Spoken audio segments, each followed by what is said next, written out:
Hi, everybody. Good to be with you today. Thank you for joining me.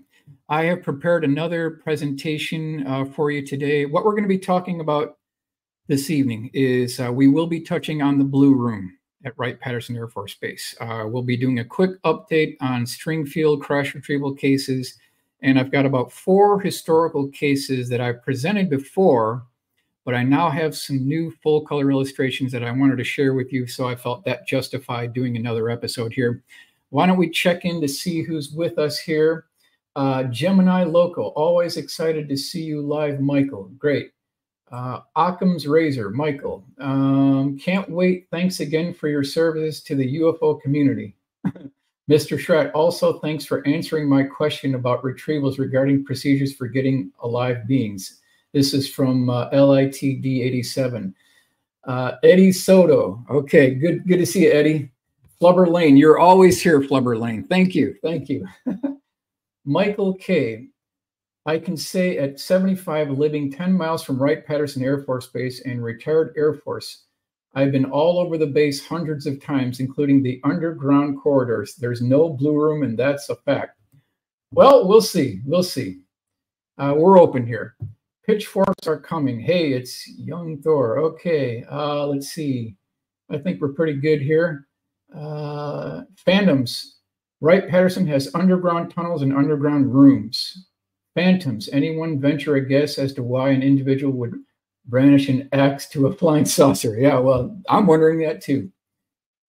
Pitchforks are coming. If these beings have been around many times between ELEs on this planet, why has it been many millennia they have remained hidden? Good question. Okay, so I think we'll go ahead and start here. This is the first case here in this presentation, and this is a Stringfield case. This is from the dictation notes by Leonard Stringfield, so I've got a reference for it. Primary eyewitness J.K., I do have his name, served as an NCO in missile intelligence at Wright Patterson Air Force Base in the mid-1960s. Now, back to this gentleman's question here that said that he'd been around and there's no underground facility. Well, this gentleman, J.K., was there in the 1960s, claims to have seen 9 alien bodies under glass at an underground facility at Wright Patterson Air Force Base. So I don't know if this gentleman wants to challenge this witness, but here's a source that claims to have seen bodies underground at Wright Patterson Air Force Base. So we have a little bit of an interesting situation here, but here's a gentleman that claims to have seen these bodies there. Now, here's the next question. What would this look like? What would 9 alien bodies look like at an underground facility at Wright Patterson Air Force Base in the 1960s? So I thought, okay, let's put together an illustration that shows this to the best of my ability. So you'd want to have military guards there. It would be underground, so you'd have concrete walls. The lighting might not be the best. Overhead on the ceiling, you'd have pipes, and you've had industrial lighting there. You'd have these clear, transparent, cylindrical tubes and containers with this preservation formaldehyde material and liquid inside, preserving these bodies. This is the vision I come up with when I think about an underground facility at Wright Patterson Air Force Base that has bodies and preservation. So I went through AI. I came up with the best that I could possibly generate here, and this is what I came up with. Something like this in the mid-1960s, according to J.K., he saw these at the underground facility. Now, tracking these people down is very difficult because a lot of these people are dead now. I don't have their addresses, so we just have to do the best we can to track these people down, and this is something I want to pursue. But here's another source that claims to have seen this. All right, so let's continue on to the next one here. Now, regarding this witness, this is an important note. This witness also claims to have been present at Wright Patterson Air Force Base when Senator Barry Goldwater visited and was denied access to seeing UFO evidence. So not only does he claim to see the bodies, but he claimed that he was present at Wright Patterson Air Force Base when Senator Barry Goldwater visited the facility. Okay, so here's how it went down. Barry Goldwater asked Curtis LeMay if he could get access to this blue room here. And I'm just going to read this. After asking General LeMay if he could get access to the blue room at Wright Patterson Air Force Base where UFO craft hardware and bodies are stored, the general replied, quote, and this is almost word for word, "Damn it, Barry, don't you ever ask me that question again, because if you do, I'll have you court-martialed. I can't even get in there." That's virtually word for word quote here. So we have this in the file here. Also, what other evidence do we have to support this? This is letter to Leonard Stringfield from Barry Goldwater, December 3rd, 1974. And you can see here a little bit down where it's underlined, it said, quote, this is Barry Goldwater. "I made an effort to get in the room at Wright Patterson Field where the information was stored, and I was denied this request." So now we have two sources of him being denied access to this so-called blue room. Now, New Yorker Magazine, April 25th, 1988, page 43. I want to give you another reference.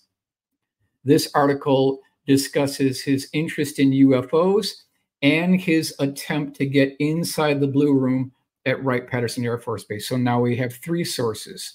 Let me give you another source here. This is MUFON Journal, November 1994. Larry King live at Area 51. So some of you may have remembered seeing this. I watched this live. You may have seen this. Now, cut between this interview out at Area 51, nearby Rachel, they had a little bit of a snippet where they had Barry Goldwater there. And I want to go to the quote here. This is a direct quote. Larry King live from Area 51, 1994. Quote, "I think the government does know. I can't back that up, but I think that at Wright Patterson Field, if you could get into certain places, you'd find out what the Air Force and the government knows about UFOs. I called Curtis LeMay and said, 'General, I know we have a room at Wright Patterson where you put all this secret stuff. Could I go in there?' I've never heard him get mad, but he got madder than hell at me, cussed me out, and said, 'Don't ever ask me that question again.'" So this is a direct quote right from the documentary, right from Larry King Live, 1994. Let's continue on here. I want to get into some of these cases here. Now, first one, July 31st, 1968, Reunion Island in the Indian Ocean. M. Luce Fontaine was a 31-year-old farm worker at the time. And if you look at this map, the general area of where this went down is marked by the star. So that's kind of gives you an idea of what this all looked like. Now, he's walking on a field of grass. He kind of turns a corner and he's picking up some grass for his rabbits. And what does this guy see here? Well, again, July 31st, 1968, Reunion Island. He sees what looks like an egg-shaped craft. It's about 16 feet across. It has what looks like a glass pedestal on the bottom. There's a mirror image one up on the top. In the center, there's a transparent section. On either the left and right-hand side, there's a blue translucent section. Now, within this craft are these, call them Michelin Man. Now, I know it sounds crazy. I know it sounds bizarre and it's outlandish, but these Michelin Men have been seen all around the world. There are documented cases of these Michelin Men literally all around the world at different times and different locations. And so that's why we can continue on with this. Now, the one on the left turned completely around and faced the primary eye of the witness. The one on the right turned only his head. He had his back to the primary eyewitness. About 30 seconds later, both of them turned their backs toward the primary eyewitness. There was a bright flash, and then this thing disappeared. So I want to go to a little bit of a drawing here. This shows you Flying Saucer Review, January, February 1969. Now, investigators got there a couple of weeks later. They did detect radiation not only on the ground, but they also detected it on his clothes too. So it was a CE1, it's a CE2, and it's a CE3 because he had a visual sighting. There were physical traces, and he saw the beings. So this is important that we talk about this. Now, just before this thing departed and left the scene, it had this bright flash. There was a kind of a pulse of heat, and then there was this wind that came in his direction. So absolutely, this is a CE1, 2, and 3 case, for sure, for sure. Let's do a quick check-in here. Rumor has it the Michelin Men have been bouncing around. That's good. That's ME. If there are competing interests to mankind, I need to know. Great commercials. Okay, let's continue on. March 14th, 1976, Lyra, Spain. So we have one case of a Michelin Man. Here's case number 2 of a Michelin Man. Now, I'm going to set this up. Primary eyewitnesses were the father and mother of the younger boy who had just basically done his graduation at the Naval Academy. There's some barracks off to the left of the road. They were exiting the barracks after the naval ceremony. It was about 9:50 p.m. at night. They're driving back home, and the wife notices a white light kind of on the other side of the hill. As they keep on going forward, she said she saw something that corkscrewed out of the ground. This thing kind of corkscrewed out of the ground and then transformed into something that looks all the world like Sunday night at the Oscars. I mean, it literally looks like Sunday night at the Oscars. This was a Michelin Man. He was wearing a rubber diving suit that had ribs on it.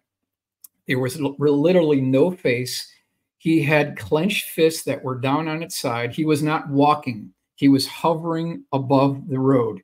Now, as they passed this, it had a CE2 effect. It burnt out the electrical system on the vehicle. It only burnt out the lights. The car kept running. Another 650 feet beyond this, the wife looked back and she got one good look at this thing as this thing kind of turned and was sort of looking at her, which was like a haunting encounter here. Here's the map that shows you where this all went down. Source is the Gray Barker UFO collection from Clarksburg, West Virginia. That's where I got this information. Now, if you look at this map here, the site is located where they saw this. Off to the left is the Navy Recruit Instruction Center. So this gives you an idea of where all this went down here. Okay, now this is what Don Vincente Correll, he was the gentleman who was driving the car. Here's his direct quote. "It was not of this world, but of another." This was his assessment. So let's go to the next one. Now, if I had one Michelin Man case, I wouldn't even bother to waste your time. If I had two Michelin Men case, I thought, well, now we have something, but now we have a third case. We have 3 independent sources for this. Now, I'm not going to try to pronounce the French name of where this is, but this map shows you the general vicinity of where this came down. This is December 12th, 1977 in France. This was seen by a 12-year-old student named Chantel, approximately 22 feet across. I'm going to go to the next slide here. Now, up on the left, what you're looking at is a sketch of the actual craft. This was about a 22-foot long egg-shaped craft. Both the right hand and left hand were chopped off. So these were just chopped off. The whole thing was bright red in color. It looked like those reflectors on the back of cars that you see the red there. That's exactly what this thing looked like. Now, what she said, now she had just finished her, she was in the kitchen on the kitchen table. She finished her homework and she was getting ready to close the shutters on the window. So she looked out that window into the backyard, and that's when she saw this red egg-shaped craft. Now, out of nowhere, there were no doors, there were no windows on this craft. She said that a Michelin Man emerged from the craft, almost like the other one we just saw. He was wearing a dark diving suit, and he had a helmet on there, and he had these ribs, just like the other ones.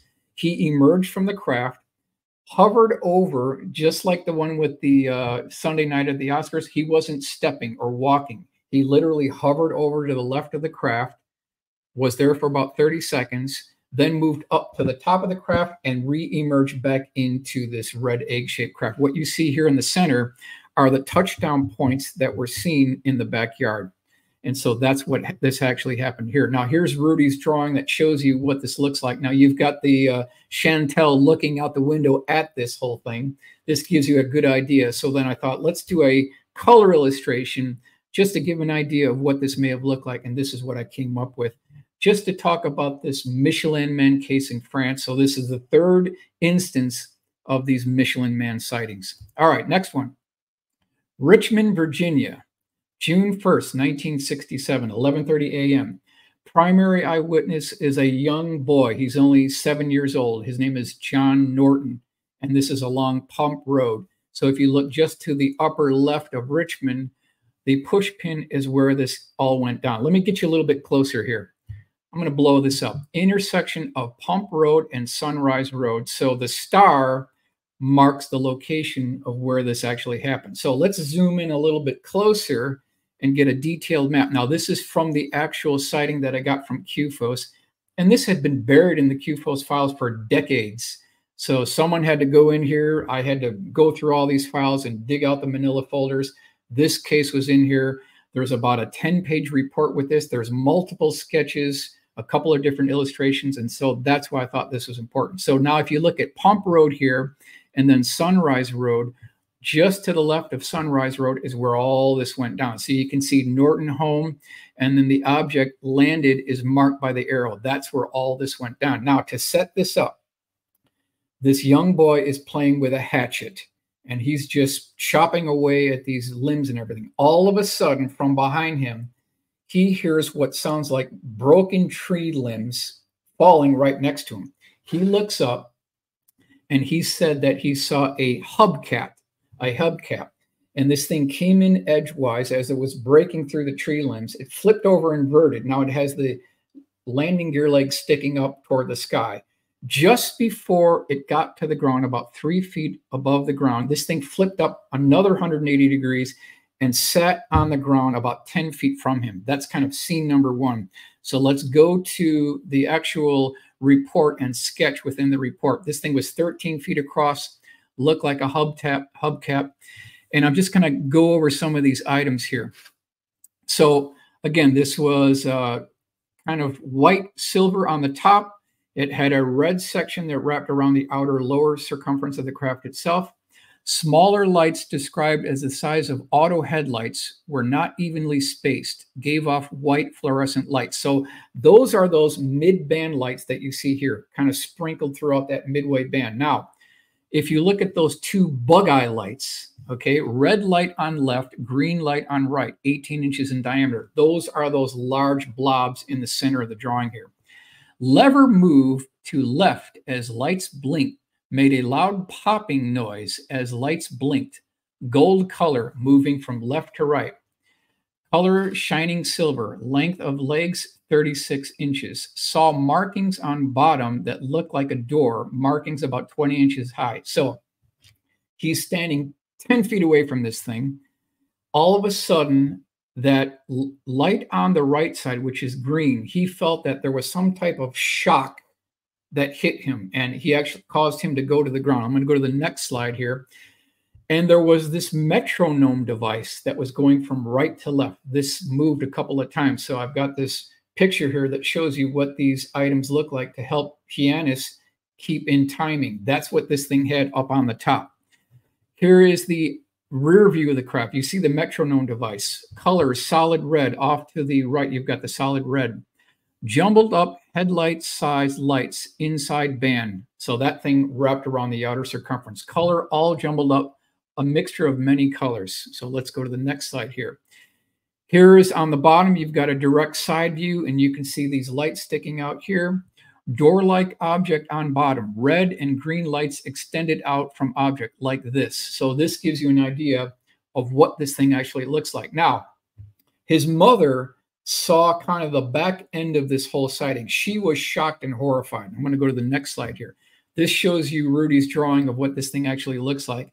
And he was just about ready to hit this thing with his hatchet, and that's when he got shocked by this beam, some type of array that came out, and he was laying on the ground. His mother came out, saw the ending of this thing. She was shocked, absolutely shocked.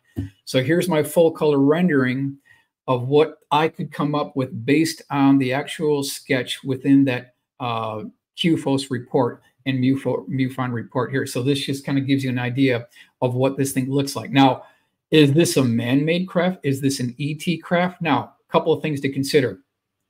This thing was making a buzzing noise. It's very interesting because we've got so many cases of low-frequency electrical humming noises coming from these crafts, something that sounds like an electrical transformer, something that sounds like a sewing machine. This is going on in multiple cases here. Now, I want to go to the next slide that gives you the quote on what the mother said here. This is how she ended. My son has been shocked by a flying saucer, mother of primary eyewitness. So very interesting case, Virginia. 1967. All right, next one, May 14th, 1988, Gresham, Oregon, intersection of 84 North and 181st Street. So let me check in here to our comments here. Hey, Roger Murray, hello, into the out of. Hi, Mike. Roger Murray, Michael. Johnson Thornton, time for UAP fireside chat. Shaq Valet, in the blue room with the fish tanks at the airfield. Okay. Anomaly, are we talking aircraft of extraordinary magical things? You could say that. Paranoid android, wow, Michelin man.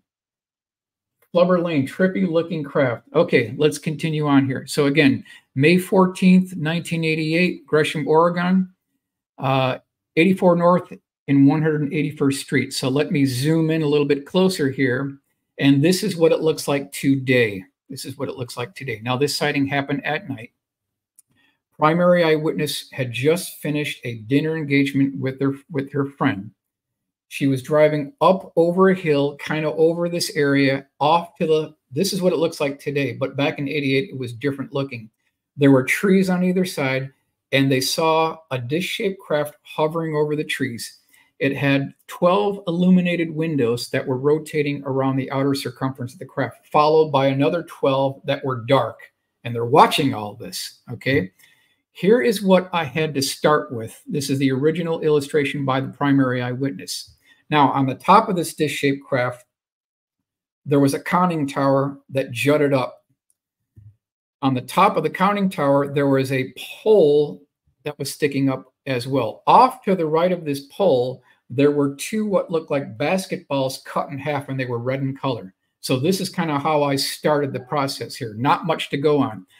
I eventually contacted this witness and talked to her multiple times on the phone, and we went back and forth until I properly got this thing illustrated. So we went through this refining process. So I sent her one of my original AutoCAD drawings. She sent me back a letter with multiple maps in there and then red line markups. I made all the corrections, and this is my final rendering here. So this thing is about 40 feet in diameter. It's got the conning tower. You've got the 2-foot long pole. You've got the red lights on top that look like basketballs, half-cut basketballs. And then these strange illuminated lights that were rotating around the outer circumference of the craft itself. Now, I will mention, she said that the conning tower was stationary. It did not rotate. So here's my full color rendering. This is the correct configuration and color of the craft.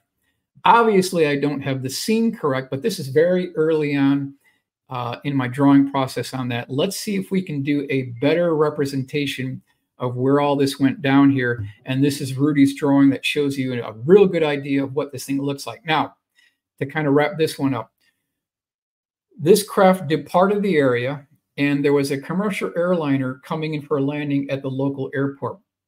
She said that this thing zoomed up, made a wrap around the aircraft to the far left wing, parked itself and was hovering below the left wing, sat there for about 30 seconds as the whole aircraft is on approach to landing, on final approach at the runway.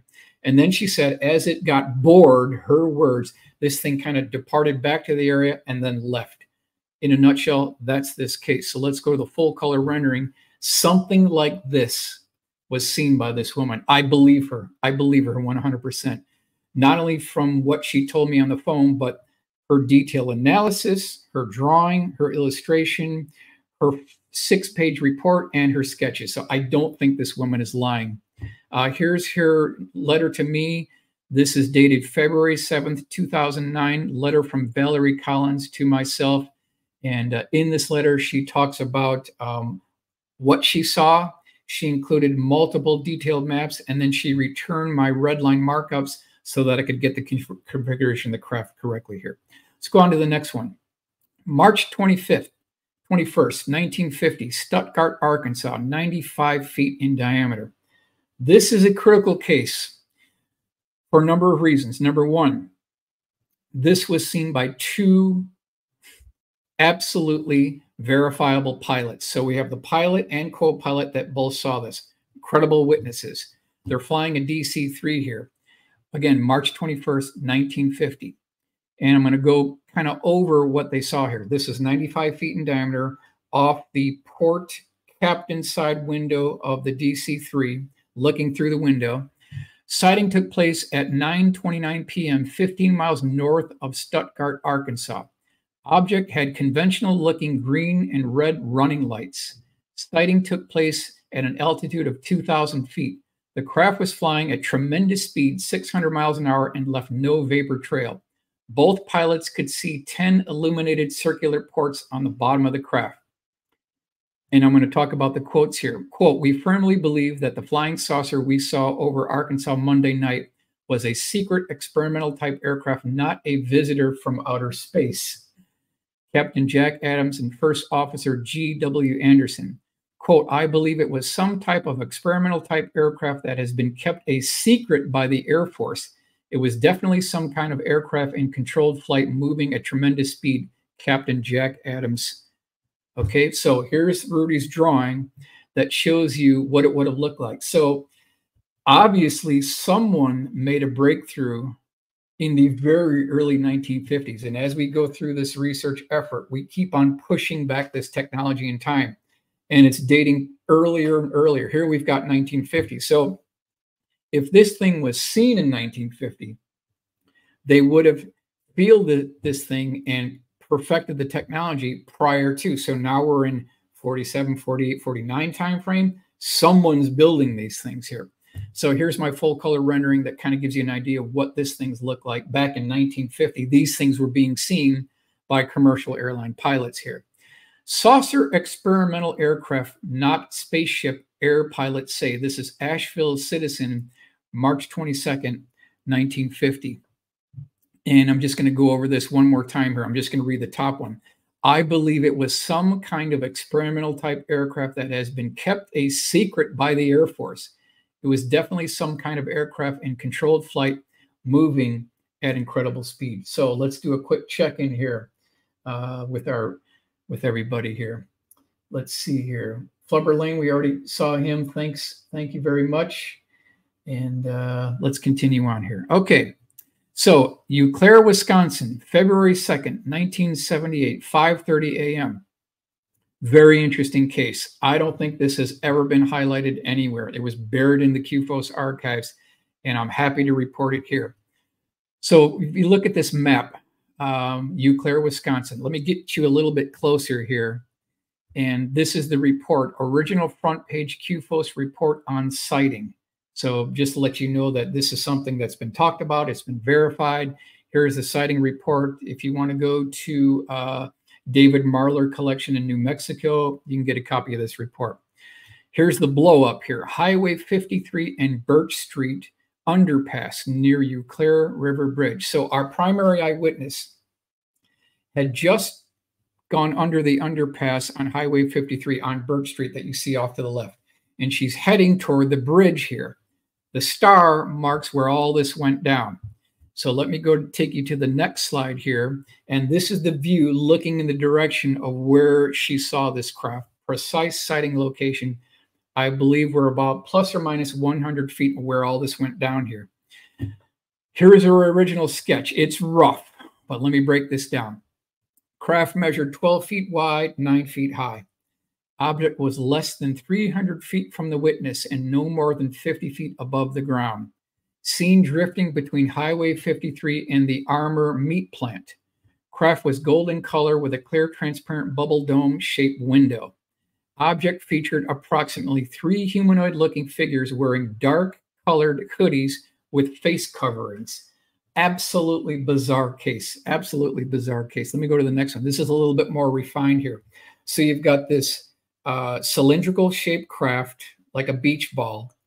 The whole craft on the bottom was golden color, and it kind of had a structure that went up to the top. All around the front of the craft was a bubble transparent glass canopy window, and inside the windows she saw 3 humanoid looking beings. They were all wearing these hoodies, and they were standing in front of what looked like a black console, and she said that they had face coverings. She couldn't see their faces, some type of face coverings. So I'm thinking, that's interesting. Why would you want to conceal your face That's very interesting. Let me go to the next one here. This is a little bit more of a blow up within the QFOS collection. This is 2457 West Peterson Avenue near downtown Chicago. I got these cases back around 2009, and they've been sitting there for decades. I thought, let's bring some life to these things. And this is what they look like. These black hoodies beings with the console almost look like they were wearing mittens, and then they had these face coverings. She could not see their face. Here's Rudy's drawing that gives you a good idea of what these look like. So I want to thank Rudy for doing this drawing. It really makes it come alive now. And then I thought, okay, let's see if we can do a detailed full color rendering about what this actually would look like if we could make it in 3D. And this is the best that I could come up with. Matches the configuration. We've got the hoodies. We've got the face covering. So this is absolutely the best that I could come up with based on the actual eyewitness report here. Let's see who we have in our chat here. And let's continue down here. Let's go. ME, Paranoid Android. They could be, not sure what that is. Roger Murray, Shack Ballet, hello.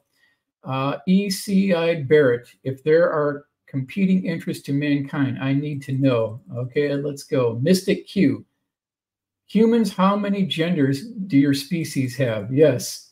Alex, I think Curtis LeMay had a daughter, Patricia. Do you think she will talk? Well, we needed someone to track her down. Early U.S. flight suits, Mercury program. Interesting, interesting. Not quite the same configuration, but an interesting concept here. ME, this is the best UFO aerospace channel on YouTube. Michael never ceases to amaze me. Thank you, ME. Paranoid Android, I shot myself. Okay. Flubber Lane, these earlier cases were the best UFO stories. Yeah, I think some of them are. Some of them are. Paranoid Android, so cool. Mystic Q, definitely a pressure suit. Circular designs have higher pressure. Our density must be crazy intense. Yeah, they could be pressure suits. Absolutely. Inkjet Kurt 385, that's creepy. Alex, 1970s seem to be the peak of these UFO sightings. Pascagoula abduction being one of them. Yeah, I know. Interesting, interesting. Colin Richardson, morning from Dubai. Michael, wow, that's far away. Anomaly, weaponry that sends electromagnetism, therefore affects all things electronic, electrical, mechanical, human body. Yes, correct. CE2 effects. Paranoid Android, great name for a road pump. Okay. City L, thank you so much for the support. I really appreciate it. Super sticker. Thank you, City L. Thank you. I really appreciate it. All of this support is going to get filtered right back into these cases because I love digging down into the archives and traveling to different research centers and getting all this out to you and everybody else here. All right, Antonio Colella. Excellent, Michael. Been waiting all week for this show. Humanity was genetically created from proven sky gods. Well, you could be right. Playing with a hatchet. Yes, he was playing with a hatchet. Paranoid or Android. Catmaster Trash, you're the best, Michael. Thank you for all your hard work. Thank you. Jason Thornton, sounds like aliens hitting the Android too hard. Yes, it could be, could be. Mark G, cheers from Milwaukee. How many alien types groups are interacting with us?